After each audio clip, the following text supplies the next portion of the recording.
నమస్కారం అందరికి. ఎలా ఉన్నారు అందరూ? ఎందుకు పల్లవమ్మా అలా నవ్వుతున్నావు?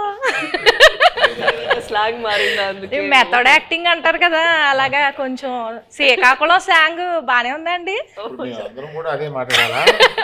మీరు ట్రై చేస్తే మాకు నెయిలింగ్లు బాగా వస్తాయండి. మరి మా శ్రీకాకుళంలో చేపలాలు, మేము అంతేనండి చేపలాలు. మా గురించి సినిమా తీశారు మీరు, చందుబాబు గారు. మరి ఆ సినిమాలో మీరు ఒక్కొక్క క్యారెక్టర్ని ఆ ప్రదేశానికి వెళ్ళి మరి చెక్కింగ్లు చేసి మరి తీసారా? ఇది మామూలుగా ఊహించుకుని రాసిన కథ కాదు, ఇది జరిగిన కథ. సో ఈ కథ ఫస్ట్ గీతార్ట్స్కి వచ్చింది, అరవింద్ గారికి, బన్నీవాస్ గారికి వచ్చిందన్నమాట. అండ్ అందరికన్నా ముందు ఈ కథలో ఇన్వాల్వ్ అయింది ఎవరంటే పల్లవి గారు. మాకన్నా ముందు ఆబ్వియస్లీ ఏం డెవలప్ అబద్ధం చెప్తుంటే అలా చూస్తారు నా వంక. ఇదేదో నిజమే కదండి అరవింద్ గారు. ఫస్ట్